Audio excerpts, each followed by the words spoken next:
안녕하세요. 워런 버핏처럼 매일 신문을 박전무와 함께 읽으면서 투자의 고수가 됩시다. 6월 10일 수요일 순서입니다. 네, 어제 댓글에서 대한민국이 익사이팅한 것이 맞지만 미국도 우리와는 다른 익사이팅한 것이 많습니다. 거대한 자연 속에서 누리는 다양한 즐거움이 아주 많더라고요. 대한민국은 재미난 국제적인 천국입니다. 오래전 2008년에 영국 대도시 버밍엄에서 이사를 했었는데 그때 인터넷이 연결되는데 3일이 걸렸었습니다. 라고 우리 최은희 님이 또 영국에서의 경험을 올려놓으셨네. 미국의 그 자연의 거대함 뭐 하면 이루 말할 수 없죠. 네. 어제 삼천포를 좀 못했기 때문에 삼천포 잠시만 좀 갔다 오겠습니다. 저도 이 자연을 되게 좋아해가지고요. 동부보다는 서부, 그렇게, 제가 동부가 나으냐, 서부가 나으냐 하면 저는 서부가 낫다. 이런 얘기를 좀 많이 하긴 했었는데요. 지금 아들은 보스턴, 딸은 LA, 이렇게 완전히 미국을 중심으로 대각선으로 서로 far east, far west 그렇게 서로 갈려져 있는데 웬만한 걸 다 가보지는 못했지만요. 그래도 어학연수 마지막 달에 저희 형님이 군대 제대하고 오셔가지고 저희 형님하고 둘이서 미국 일주 닛산 맥시마였는데 그때 차 한 대 빌려가지고 샌프란시스코에서 출발해서 그 플로리다의 제일 밑에 보면 이제 막 섬들이 있잖아요. 거기 그 키웨스트라고 돼 있는데 그까지 차 몰고 내려갔다가 또 위로 뉴욕 갔다가 나이아가라 폴도 가보고 그때 이제 보스턴도 잠시 들렸었고요. 시카고 가서 시카고까지 가니까 21일 딱 지났더라고요. 3주. 그래서 렌트카 빌릴 때 3주 예약을 했다가 3일 연장해서 그러고 시카고에서 유타 그리고 쭉 거쳐가지고 샌프란시스코로 돌아왔던 기억이 나는데 그때 옐로스톤도 가보고 그다음에 요세미티 그랜드 캐년 많이 가봤습니다. 그 나이아가라 폴 보면 그리고 제가 유학을 했던 덴버도 보면 콜로라도 로키 산맥이죠. 그 로키 산맥에 그 덴버라는 도시 자체가 1600m 고지에 있다 보니까 마일 하이 시티라고 하는데 거기서 또 로키 산맥에 로키 내셔널 파크가 있거든요. 거기에 12,000피트까지 올라갔던가. 룸메이트가 캄보디안 아메리칸이라서 그 룸메이트하고 몇 명이서 한 14시간 산행했던 것 같아요. 그 산 꼭대기는 아니지만 그 항상 만년설이 있는 곳을 지나서 그러고 한 14시간 산행해서 내려왔었는데 지금도 잊을 수가 없습니다. 그래서 그때 한 4,000m 이상 되잖아요. 4,000m 이상 되는 것도 가보고. 미국은 정말 그게 좋은 것 같아요. 우리나라도 금수강산이잖아요. 금수강산, 푸르게. 참 좋은 곳이 많은데, 사실 우리나라도 구석구석 다녀보면 참 다닐 데가 많긴 한데요. 아무튼 미국은 스케일이 다르죠. 참 주식시장도 스케일이 다른데 자연도 보면 이 거대한 자연 정말 스케일이 다른 게 많은 것 같습니다. 그 로키 산맥에서도 그 바로 옆에 덴버에서 로키 산맥 입구에 있는 볼더라는 도시가 있거든요. 볼더에도 가도 큰 말 그대로 락키 마운틴이잖아요. 락이 많아가지고 락 클라이밍 하는 분들 되게 많습니다.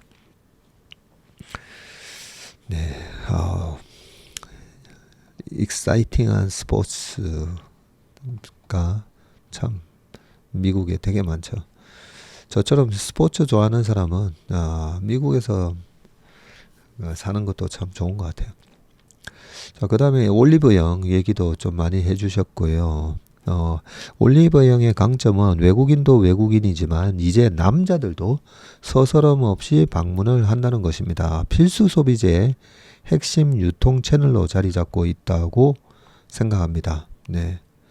이렇게 되어 있고요. CJ와 합병을 고려하고 있는 점도 매력적인 것 같습니다. 지금 자회사로 되어 있는 부분은 아예 합병도 검토하고 있나 봅니다. 좋은 정보를 가르쳐 주셨네요. 네. 그리고 올리브영 매장에서 잘 나가는 제품들이 미국 아마존의 베스트셀러와 거의 일치한다고 합니다. 사실 우리가 주식을 생활 속에 이제 아이디어를 얻기 위한 좀 간편한 방법들이 많긴 한데, 그죠? 한데 이 아마존이라든지 뭐 저 같은 경우에는 그 주말에 홈쇼핑 광고 채널을 한번 쭉 본다 했잖아요. 요즘은 TV가 저희 집이 좀 TV가 좀 요즘 보기가 힘들게 돼 있어 가지고 그걸 뭐 못 본 지가 거의 1년이 다 돼 가네요. 주말에 홈쇼핑 채널 쭉 보면 분명히 있습니다. 거기에는 한때 종건당 홀딩스였나요? 종건당 그 락토핏 있잖아요. 락토핏 주가 한창 올라갈 때 보면 홈쇼핑에서 이미 다 가르쳐줬어요. 예, 홈쇼핑 하나 나오다가 두 개 나오다가 웬만한 뭐 NH 홈쇼핑인가요? 뭐 그런 롯데 홈쇼핑, 뭐 CJ 오쇼핑부터 해서 채널 돌려보면 여기서도 락토핏, 저기서도 락토핏. 예, 그럴 때 주가가 되게 많이 올랐었고요. 그리고 옛날에 2014년 요때는 하유미 씨가 광고했었던 하유미팩, 제닉. 예, 그때도 뭐 여기저기서 전부 뭐 하유미팩이었었죠. 그때 저도 시켜봤거든요. 예, 저도 시켜봤었는데 되게 많이 15팩에 플러스 뭐 플러스 3팩인가 5팩 더 해가지고 한참 썼던 것 같아요. 한참.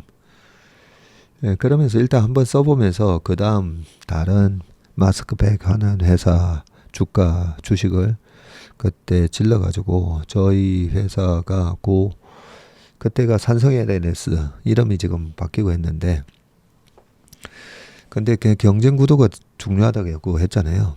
어느 날 신문 기사에 전국에 화장품 마스크팩 하는 회사가 7,000개가 넘는다. 그 기사 보고 뜨끔하더라고요. 허걱이죠. 허걱. 조심해야 되겠네. 근데 그 기사 보기 전에 그때 사드 보복 전에 뭐가 하나 더 있었었는데 그거는 괜찮다고 생각했다가 이 사드 보복 요 자체가 야 이거 좀 심각하게 되겠다라고 해서 팔은 건지 뭐 때문에 이 신문기사 7,000개 넘는다라는 걸 보고 팔았는지 아무튼 15,000원인가 2만원에 잘 질러가지고요. 한 7개월 8개월 지났더니 그게 13만원 됐었는데 뭐 어떤 결정적인 단서가 있었어요. 네. 그래서 그게 사드 보복이었던 것 같기도 한데 결정적인 단서를 딱 보고 도망 나와야 될 것 같아서 10만원부터 한 9만원까지 팔고 다 나왔던 기억이 납니다. 자, 이제 기사로 넘어가 보도록 하겠습니다. 자, 첫 번째 기사는 금리 1.8%에서 17% 솟구쳤다. 빚 갚으려던 자영업 눈물. 연달아 3, 4개 빈 점포에 임대 문의가 붙어 있고 뿌연 유리창 안쪽으로 공과금 고지서와 광고 전단 등이 널브러져 있다. 신축 오피스텔 상가도 텅 비어 있다. 지난달 중순 찾은 이대 정문에서 경의중앙선 신촌역 가는 200m 거리의 전경이다.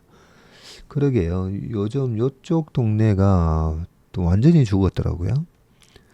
1층 상가 30여 곳 중 절반이 문을 닫았고 이면도로는 더 심각하다. 한때 중국인 관광객으로 붐볐던 옷가게 골목에는 장사하는 곳을 찾아보기 힘들고 사업장 정리를 돕는 폐업 119의 이금표 상무는 이런 업체도 있네요.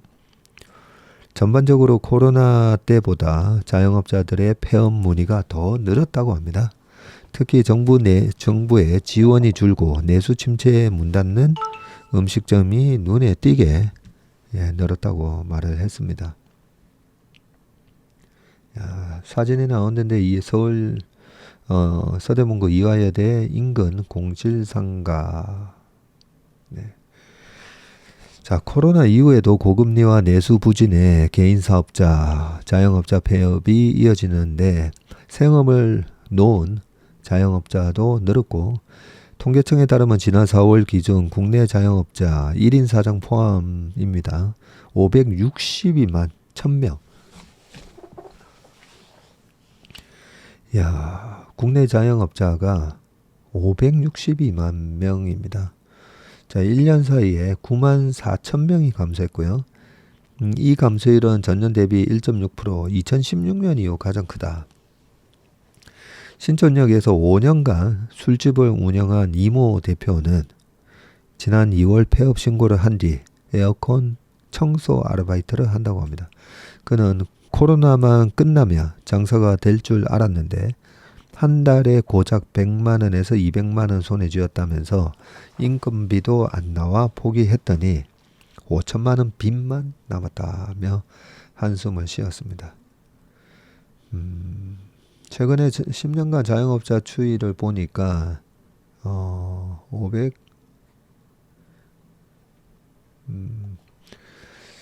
571만 명 2015년도에 그런데 지금 2024년에 562만 명.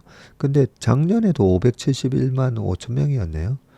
한 10년 동안에 여기서 왔다 갔다 했었는데 21년도에는 554만 명까지 떨어졌었네요.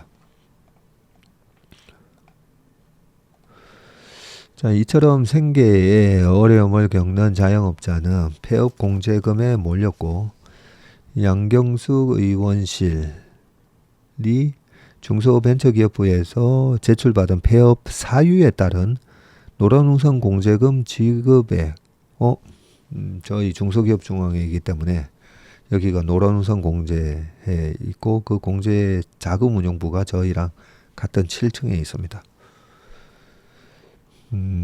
이 공제금 지급액이 1분기 기준으로 4,100억 원으로 1년 전에 3,436억 원 대비해서 19%나 증가했네요.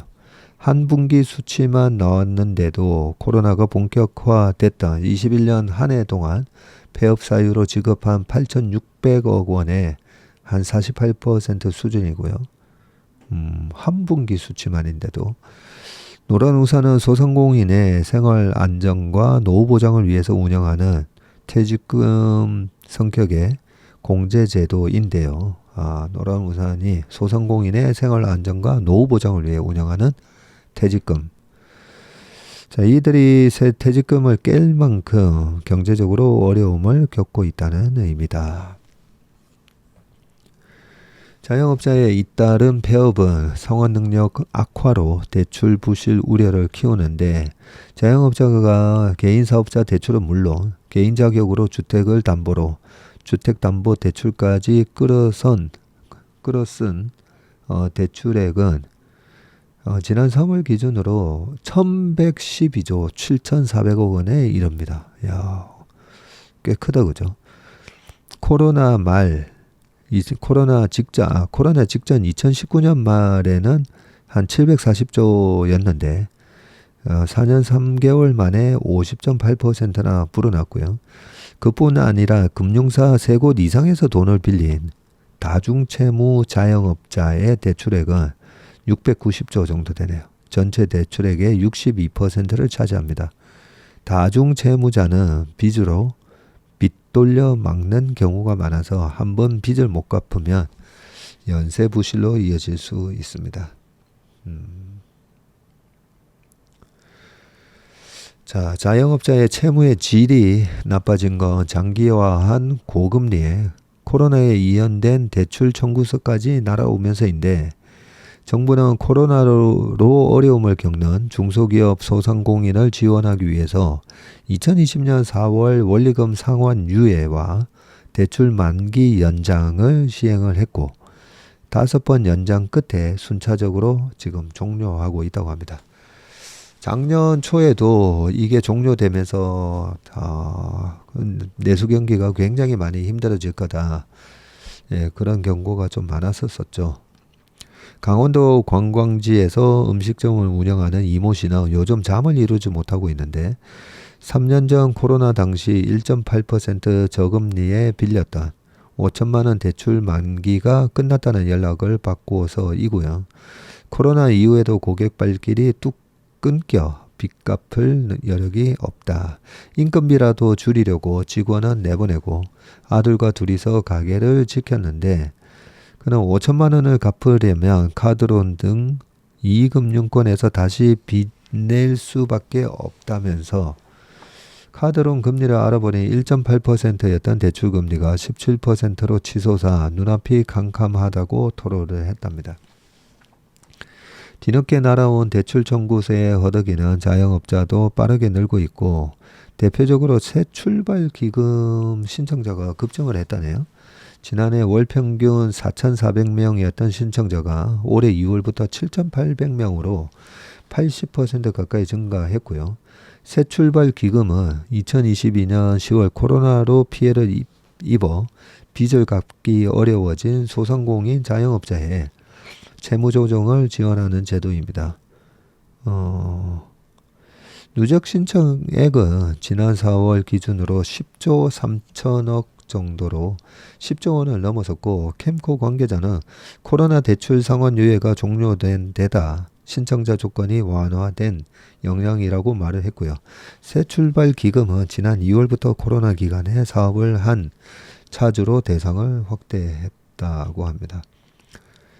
황현종 변호사는 코로나 때 대출로 버텼던 자영업자들은 부진한 경기에 대출금리까지 치솟자 빚 상환에 어려움을 겪는다면서 불어난 빚을 감당하지 못하고 개인 회생이나 파산을 택하는 이들이 늘었다고 말을 했습니다.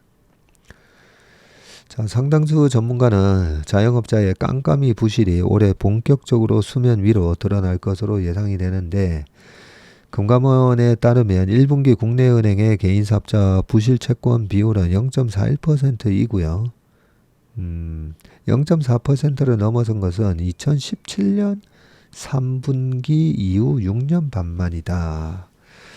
연체율도 들썩이는데 2017년 3분기니까 그때 주식시장은 되게 좋았었거든요. 네, 주식시장 좋았습니다.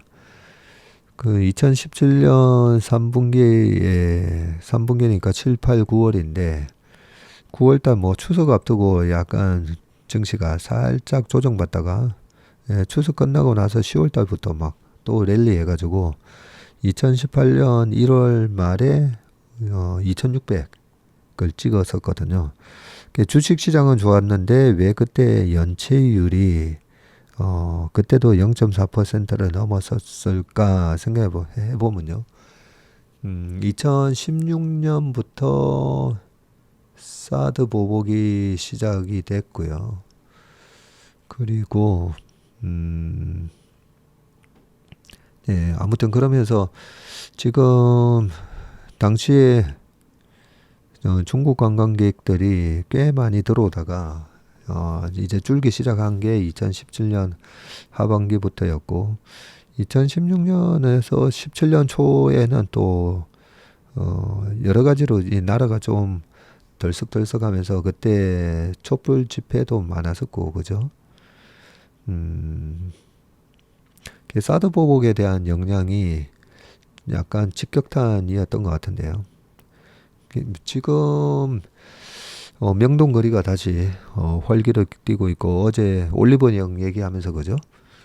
외국인 방문객 꽤 많아진 걸 얘기를 했었는데 식당들도 보면 제가 자주 애용하는 마포에 보면요. 옛날 가든 호텔이고 지금은 그 호텔 이름이 바뀌었는데 그 마포 가든 호텔 바로 뒤에 보면 마포 오딱집이라고 있거든요. 제가 2005년 처음 갔을 때도 30년 된 오딱집이라고 되어 있었었는데 그 기와집에 있습니다. 기와집.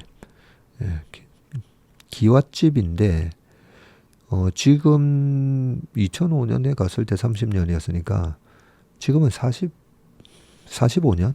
그죠? 근데 기가 막힙니다. 그 집 제가 오딱을 몸이 으실으실하면 바로 오딱을 먹는데 다른 데서 먹으면 하나도 차도가 없는데 그 집 오딱만 먹으면요. 으실으실한 첫날에 딱 먹잖아요. 그날 자고 일어나면 그 다음날 없어져 있어요. 그날 점심 저녁 약속이 다 있어서 어쩔 수 없이 그 다음날 가면 이틀 먹어야 됩니다. 이틀 먹으면 없어지는데 기가 막힙니다. 근데 그 집을 가면 요즘 거의 중국 관광객이 항상 있습니다. 최근에도 갔다 왔는데요. 항상 있습니다. 그리고 뭐 가족 전체 한 10명 와서 먹는 경우도 있고요. 예전에는 보면 다 근처 직장인들 이렇게 많이 왔었는데 그런 거 보면 아무래도 관광객이 우리나라 와서 이 상점들 이용하고 가게 이용하고 이게 꽤 큰 역할을 해주는데 그죠? 2017년 3분기는 뭐 좀 그 영향이지 않았을까 싶습니다. 사드 보복 때문에. 사실 그때는 또 2017년하고 18년도에 이 상장사 영업이익의 60%가 반도체다 뭐 할 정도로 약간 전체적으로 경기가 막 좋은 상황은 아니었어요. 사실.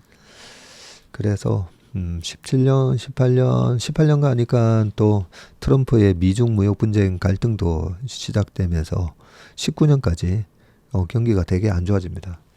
그래서 2019년도에 제가 뭐 방송에서도 한 번씩 말씀드렸지만 2019년도에 지금은 뭐 골프 시작하신 지 코로나 이후에 시작하신 분들은 골프 치는 게 정말 이렇게 부킹하고 하는 게 정말 힘들잖아요.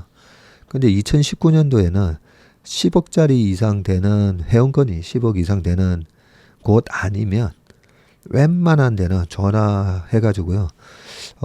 다다음 주 일요일 뭐 혹시 부킹 됩니까? 하면 감사합니다 하면서 비회원도 다 해주었었습니다.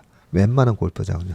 그리고 회원이 오는 것보다는 비회원이 오면 생돈 다 내고 쳐야 되다 보니까 비회원 4명 이렇게 오면 되게 좋죠. 그러고 가서 오늘 몇 팀 왔습니까? 물어보면요. 28팀 왔는데요. 뭐 이랬었습니다.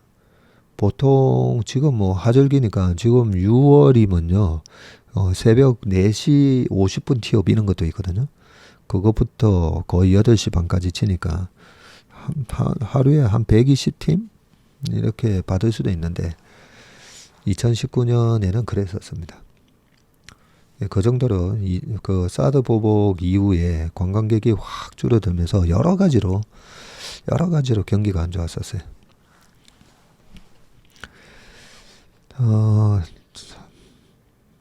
자, 특히 상대적으로 신용 등급이 낮은 자영업자가 몰리는 저축은행은 대출 건전성에 빨간불이 켜졌고요. 나이스 신용평가에 따르면 17곳 저축은행의 개인사업자 주택담보대출 연체율이 21년 말에는 0.6%였는데 지난해 말 10%요? 어떻게 0.6%에서 10%로 치솟죠? 코로나 당시 경기 침체로 자영업자 대출 수요가 증가하는 상황에서 저축은행이 공격적으로 아파트, 후순위 담보대출 등을 늘린 영향이네요. 신용상 금융연구원 센터장은 고금리 장기화와 경기 둔화 속에 코로나로 이연된 자영업자의 잠재 부실이 현실화될 수 있다면서 수백만 명의 자영업자의 생계와 고용이 동시에 흔들리면 경제 활력이 크게 떨어질 수 있다고 말을 했습니다. 네. 지금 이 페드가 고금리를 계속 유지하면서 전 세계에서 이렇게 빚이 많고 근데 장사는 안 되는 그런 미국의 물가 잡겠다고 그렇게 고금리 유지하면서 한마디로 빚이 많은 기업이나 개인 굉장히 고통을 지금 받고 있습니다. 코로나라는 상황 때문에 정말 이 운이 없는 거잖아요. 바로 직전에 가게를 차리신 분이라든지 사업을 하겠다라고 한 분들 입장에서는 정말 재수없게 코로나가 터지면서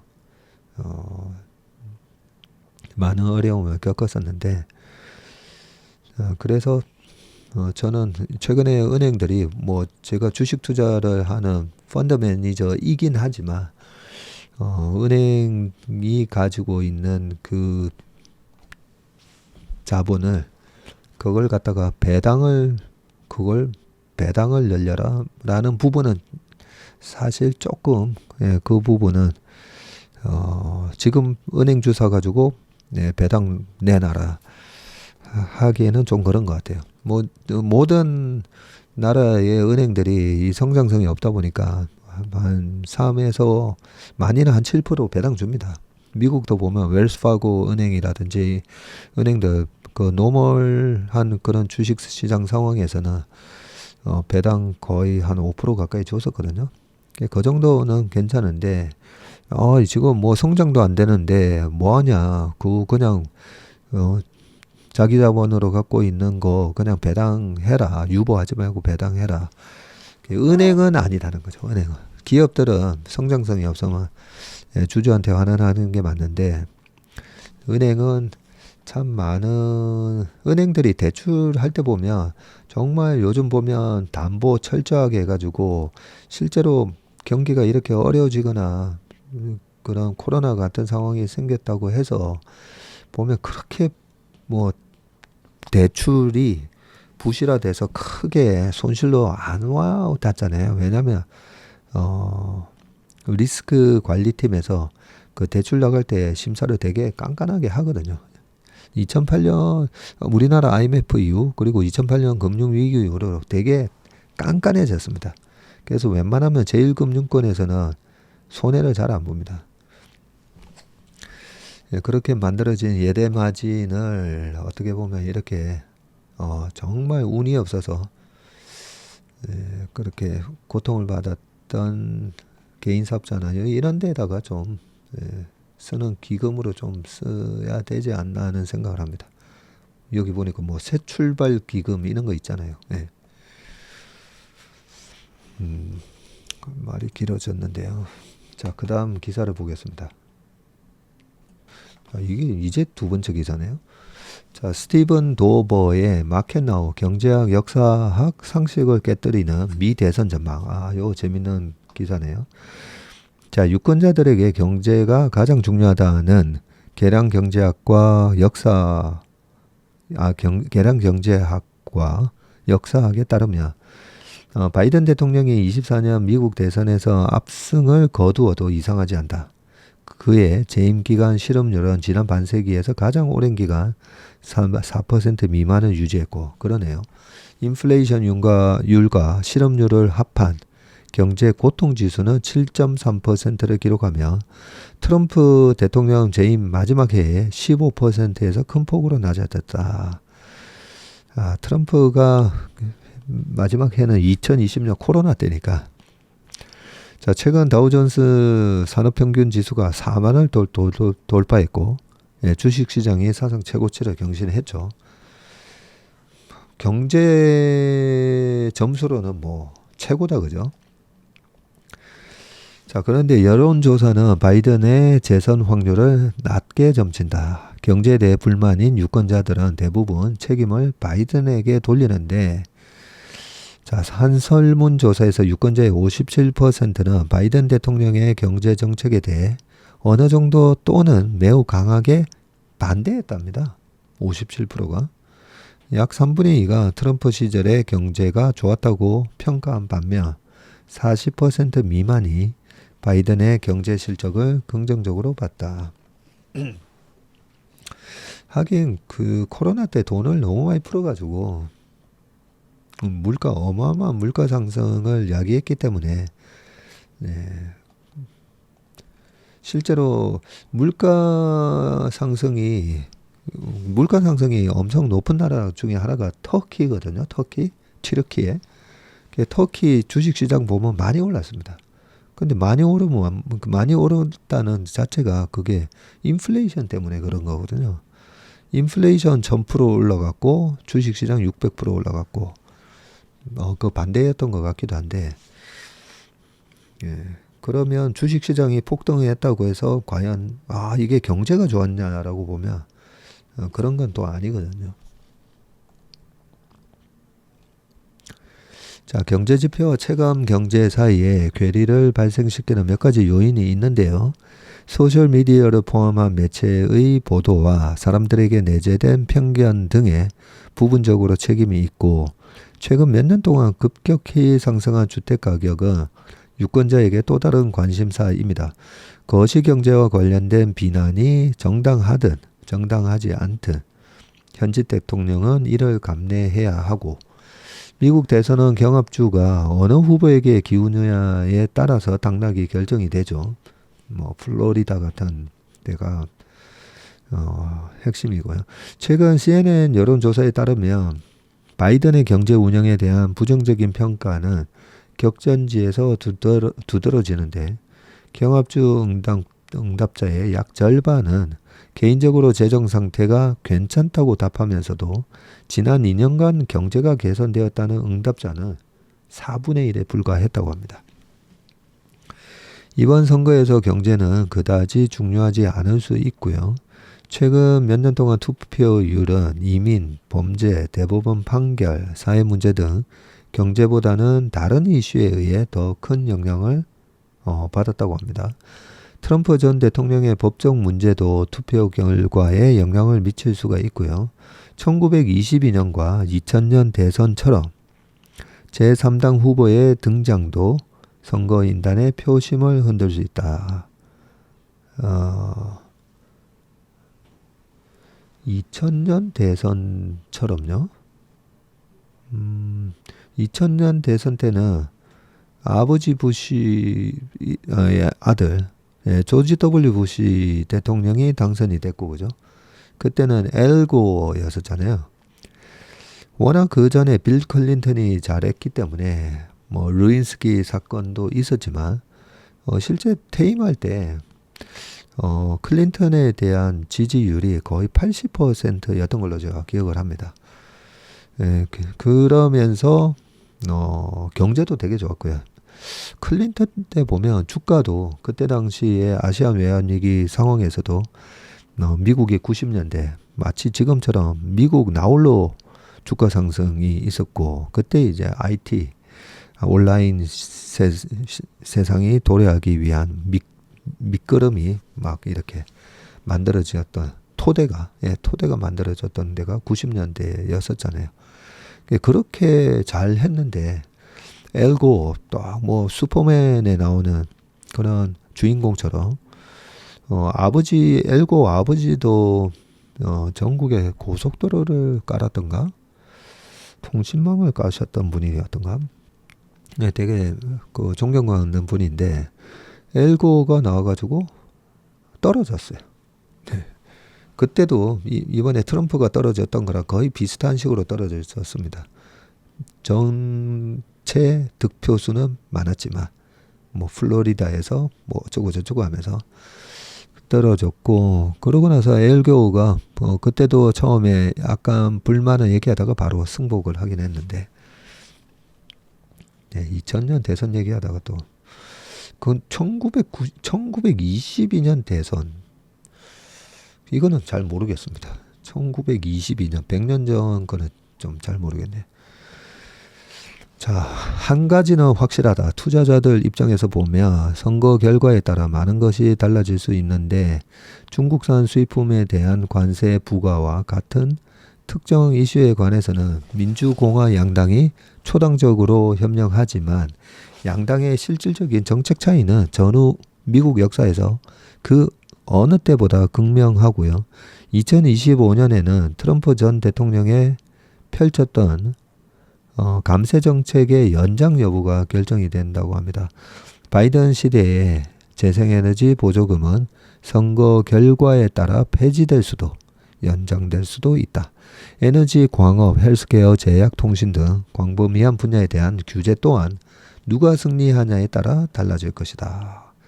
네, 스티븐 도버, 프랭클린 템플턴 연구소장의 기고문이었습니다. 자, 세 번째는 미국 원조냐 한국판 복제냐 쌍둥이 ETF 수익 따지는 법. 요거 좋은 기사인데. 예, 요즘 ETF 되게 많이 하시잖아요. 한번 보겠습니다. 상장지수 ETF 전성시대다. 국내 증시에 상장된 ETF는 856종목이 되네요.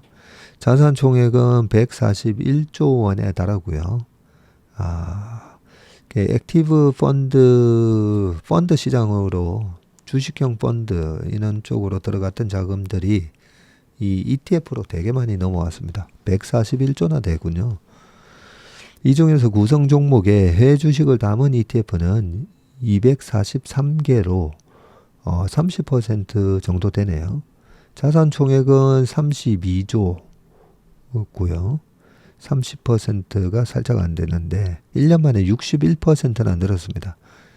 네, 해외 주식을 담은 ETF입니다. 해외 주식 ETF가 급증한 건 22년 무렵부터이고 코로나 이후 서학개미라는 말이 유행할 만큼 미국 주식에 대한 관심이 폭발한 게 직접적인 원인이다. 그때도 지금하고 비슷하게 21년도에 코스피는 6월 달에 3,316인가 찍고 하반기 들어가서는 시장이 재미가 없었잖아요. 계속 2,800에서 3,100 사이에서 왔다 갔다 하면서 결국 이제 3,000으로 마감을 했었는데 재미가 없는데 미국 S&P 500하고 나스닥은 계속 올라가다 보니까 21년 말에도 국장 안 된다. 미장 와라. 예, 그런 얘기가 한 6개월 내내 되게 많이 얘기가 됐었습니다. 예, 그러고 나서 22년에 주가가 이제 좀 박살이 났었죠. 지금은 좀 분위기가 되게 비슷해요. 제가 보니까. 국내 자산운용사들은 앞다퉈서 미국에 상장된 ETF를 모방해서 국내에 출시를 했고요. 미국 원조 ETF와 국내에 상장된 한국판 ETF 중에서 어느 쪽에 투자하는 게 좋을까? 쏟아지는 쌍둥이 ETF들을 꼼꼼히 비교해봤다. 갑자기 머릿속으로 미국 시장이 먼저 가고 우리가 뒤따라갈 때가 있고요. 시장은 올라왔는데 어느 순간 보면 우리 시장은 안 올라가고 21년처럼 미국 시장만 올라가다가 나중에 보면 미국 시장이 박살나는 경우가 있어서 제가 미국 시장의 그 자산 배분 전략에 한국 코스피와 관련된 걸 예전에 좀 메모를 해놓은 게 있었는데요. 그걸 항상 그런 건 아니니까요. 근데 미국과 한국의 금리가 역전이 되고 난 이후로 오히려 조건을 하나 더 설정을 해놓으면 되겠다라는 생각이 방금 아이디어가 갑자기 떠올라가지고요. 2021년이 그랬고 또 언제 그랬냐면요. 2018년이거든요. 2018년도 잘 생각해 보시면 아까 2018년 1월 말에 우리나라 시장 2,600을 기록을 했었는데 미국 시장은 2018년 10월 초까지 계속 올라갑니다. 계속 올라갔다가 2018년 10월, 11월, 12월 그 석 달 만에 S&P 500이 20% 빠지거든요. 예, 지수가 20% 빠지니까 되게 험악하잖아요. 예, 그런 경우랑 21년 보면서 제가 어느 정도 랠리 이후에 한국장이 못 가고 그 다음에 ISM 제조 PMI가 꺾이고 뭐 이런 여러 가지 그 다음에 한국 수출 증감률 예, 꺾이면 그러면 미국 주식도 3개월인가 6개월 안에 예, 비중을 줄인다.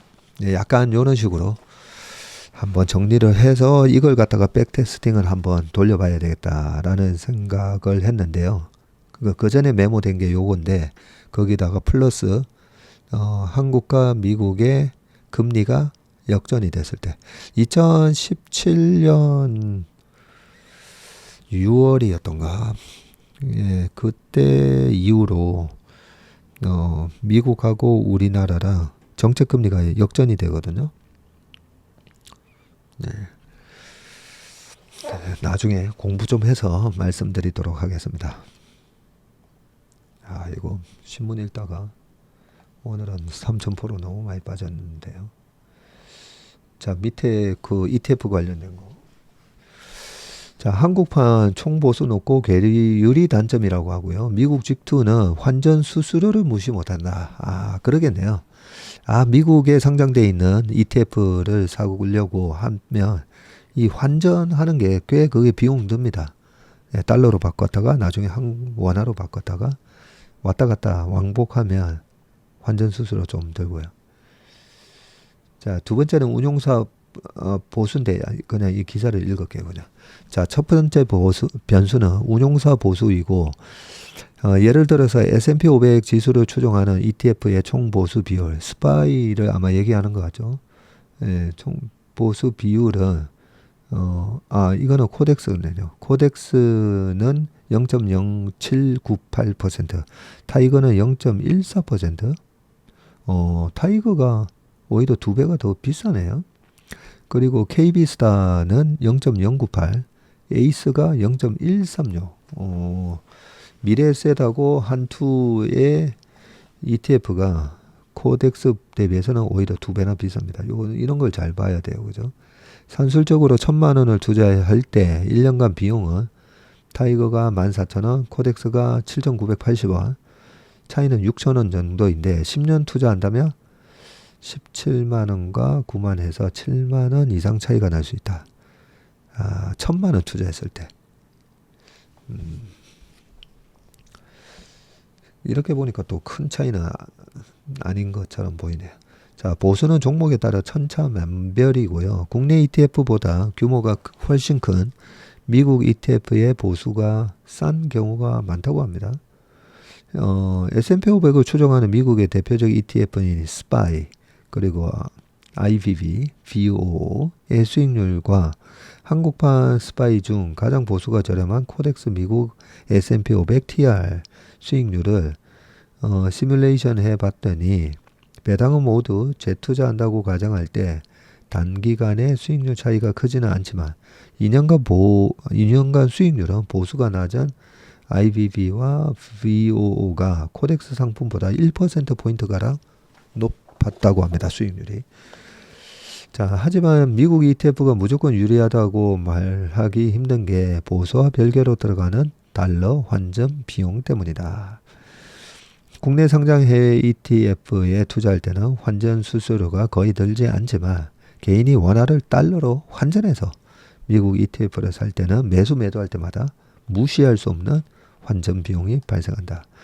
증권사마다 환전 수수료가 다르지만 통상 환율 스프레드가 1%라면 환전 후에 50%를 받는다고 해도 0.5% 정도를 수수료로 부담해야 하기 때문에 달러를 보유한 투자자가 아니라면 미국 ETF를 사고 팔 때 합쳐서 1에서 2% 정도 수수료만큼 손해를 안고 가는 셈이라고 했습니다.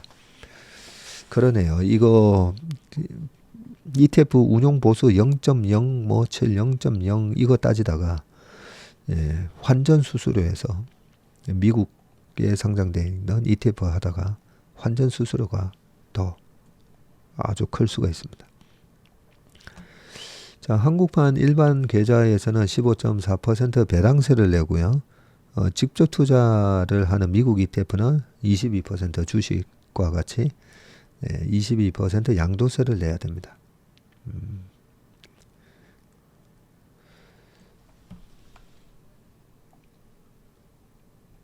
자, 요 관련돼서 한번 좀 읽어볼게요.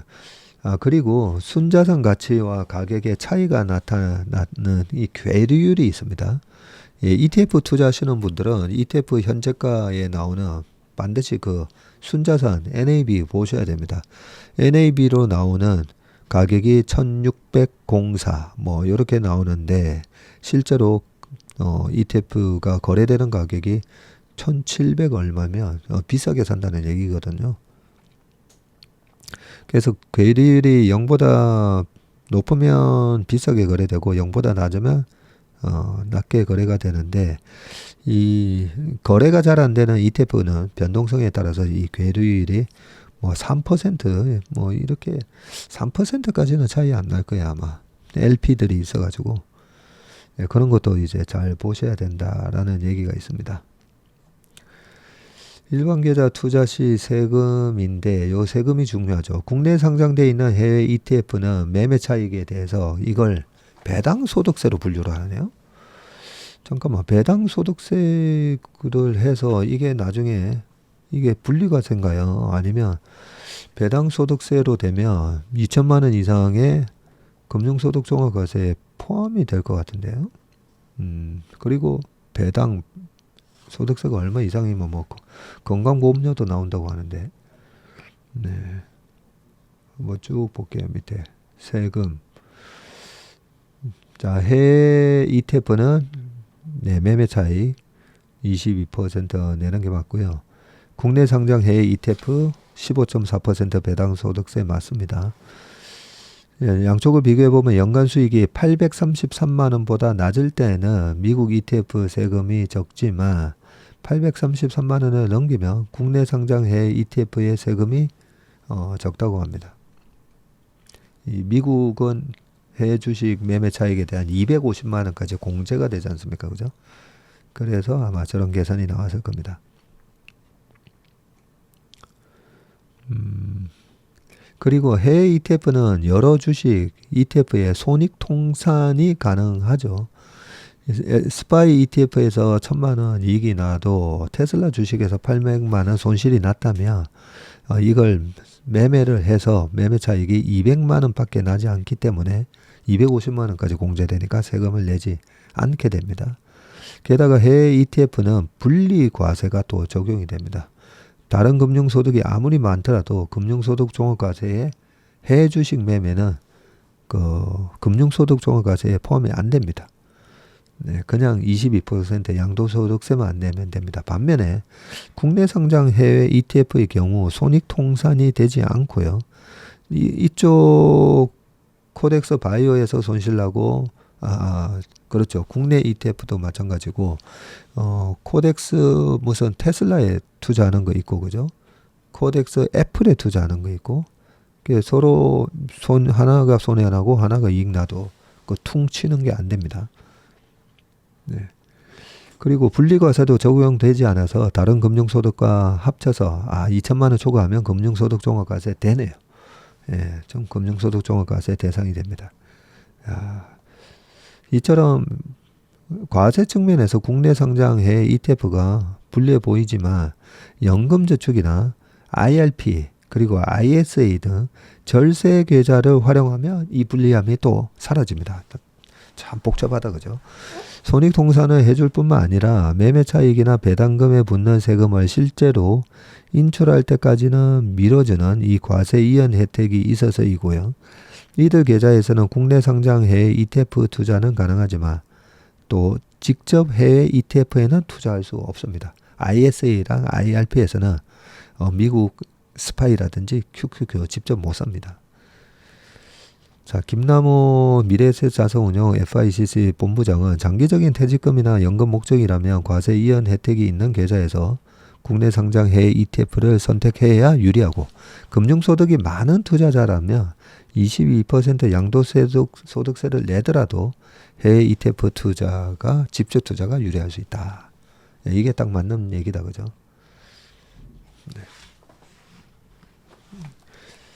아하, 이거 시간이 너무 많이 지나가 봤네요. 자, 최훈의 심리 만화경 기록하지 말고 기억하세요. 제가 적자생존. 예, 기록하는 사람만이 살아남는다. 이런 얘기를 말씀드렸는데 반대 얘기다. 그죠? 자, 한 토크쇼에서 가수 싸이가 예전 대학 축제에서는 학생들이 호응하며 노래를 즐겼는데 요즘에는 핸드폰으로 촬영하며 공연을 본다면서 그래서 자신은 이렇게 외친다고 이야기했습니다. 기록하지 말고 기억하세요. 핸드폰으로 촬영하기보다는 공연을 즐기는 데 더 집중하길 원하는 공연자의 마음일 것이다. 사실 이게 중요하죠. 어떻게 보면 공연 가서 공연 자체를 막 즐겨야 되는데 자, 이는 인지 심리학적인 측면에서 충분히 이해가 된다. 인간의 주의 용량은 한계가 있어서 두 가지 일을 동시에 하는 것이 쉽지 않다고 합니다. 따라서 핸드폰 촬영에 주의를 할당을 하면 공연에 집중할 주의력이 장악해지는 것이 당연하다. 그러겠죠. 그런데 정반대의 말이 떠오르는데 남는 건 사진밖에 없어. 여행을 가면 사람들은 스스로의 경험을 사진으로 담기 위해 애쓴다. 사실 사진 속 그 장면은 나의 경험과 온전히 같지 않을 수 있지만 사진에 집착하는 것은 우리가 시간이 지나면 그 경험을 떠올리기 힘들기 때문이다. 기억하기 힘들기 때문이다. 우리의 기억력은 형편이 없다. 우리의 경험 중 매우 일부분만이 저장이 되고 그 기억도 시간이 지나면 망각되거나 왜곡되기 마련이다. 기억을 떠올리게 하는 가장 좋은 방법은 힌트를 주는 건데 우리의 기억 속 정보들은 연관 있는 것들끼리 연결되어 있어서 어떤 힌트를 보면 관련된 정보들이 함께 떠오른다. 이런 힌트를 심리학에서는 인출 단서라고 하는군요. 두말할 것 없이 사진이나 동영상은 너무나도 훌륭한 인출 단서이다. 저도 주식 시장이 어떻다라고 하면 과거에 이 사건들이 막 떠오르면서 그거 관련돼서 지금의 사건하고 과거의 사건하고 이렇게 매칭 짝짓기를 시켜보면서 어떻게 대응해야 되는지 그게 하도 그런 게 이제 습관이 되고 훈련이 되어 있다 보니까 너무 많이 자꾸만 떠올라서 탈이긴 한데요. 하지만 사진이나 동영상 같은 물리적인 것만이 인출 단서가 되는 건 아니고요. 나의 감정도 인출 단서가 될 수 있다. 어떤 힘든 일이 있어서 소주 한잔할 때, 예전 연인과 헤어졌을 때 들었던 노래가 생각나는 것도 슬픈 감정이 인출 단서로 작동한 결과다. 인출 단서. 기록은 기억하기 위해 하는 것이다. 지금 경험이 잊힐까 두려워서 핸드폰에 그 경험을 담아두고 싶은 마음은 충분히 이해간다. 하지만 단순한 기록을 위해 내 경험을 희생하는 것보다는 내 즐거움의 감정을 온전히 마음속에 기록하는 것이 더 낫지 않을까 싶다. 네, 그건 중요한 것 같아요. 어느 자리나 보면 우리가 1대1로 옛 친구를 만났든지 했을 때 모임을 한다고 했을 때 자꾸만 이렇게 핸드폰 보고 있는 거는 굉장히 실례잖아요. 왜냐면 집중을 하지 않는다는 뜻이니까. 그러고 보니까 자꾸만 생각이 나는데 월스트리트에 가보면 거기서 아르바이트로 길거리에서 이 약간 가이드 하시는 분들이 있거든요. 지금도 아마 계실 겁니다. 그래서 얼마 줬더라? 10달러는 아니었던 것 같은데 한 20달러씩 줬던 것 같은데요. 그러면 관광객들이 그 가이드 아저씨 따라다니면서 이 건물이 어떤 건물이고 이 건물이 어떤 건물이고 그거를 갖다가 했던 그 투어를 했던 기억이 나는데요. 저희 아들 미국 갔을 때 처음 우리가 그걸 가봤던 그거 훨씬 옛날에 갔었군요. 근데 그 가이드 아저씨가 한 40분이었나 1시간 반이었나 그 투어를 딱 끝내고 나서 얘기하면서 그러는 거예요. 오늘 같이 한 분들 뭐 최고였다고 하면서 노 아이폰 뭐 이러면서 아이폰 쳐다보고 있는 사람이 없었다는 거죠. 그래서 그게 되게 중요한 것 같습니다. 저 같은 경우에도 저희가 이 가족끼리 식사할 때는 제가 아무리 뭐 프리미어 리그 축구를 보고 있다 하더라도 일단 무조건 테레비를 딱 끄거든요. 근데 예전에는 이제 밥 먹을 때 TV 이렇게 돌려놓고 재밌는 뭐 드라마나 이런 거 있으면 TV 돌려놓고 뭐 같이 아버지랑 뭐 이렇게 먹었던 기억도 나는데 가족과 함께하는 시간이 이래 많지는 않잖아요. 우리가 같이 살아도 같이 살아도 뭐 같이 사는 아들 딸이나 같이 사는 부모님하고 대화하는 시간 사실 많지 않습니다. 그나마 밥 먹을 때가 그 소중한 시간인데 그래서 밥 먹을 때는 무조건 TV 끄고 핸드폰도 보지 않고 그러고 이제 밥 먹으면서 얘기를 하는데 그래서 우리가 그 순간순간 집중해야 될 때는 집중을 하는 게 좋은 것 같습니다. 그러고 나서 기록을 해야 될 때 같이 사진 찍읍시다 해가지고 사진. 근데 예전에는 뭐 여행을 다니면 보통 우리 부모님들이 사진을 많이 찍잖아요. 저는 사진을 안 찍었었는데 왜 그런지 이제는 이해가 되더라고요. 옛날처럼 기억이 잘 안 납니다. 까먹습니다. 그래서 자꾸만 사진에 기록을 남기고 싶고 옛날 사진을 보니까 그랬었지 하면서 이 사진의 중요함을 알겠더라고요. 옛날 사진을 보니까 그랬었지. 그래서 자꾸만 이제는 사진을 저도 잘 찍습니다. 아무튼 최훈 한림대 교수님이 얘기하신 겁니다. 기록하지 말고 기억하세요.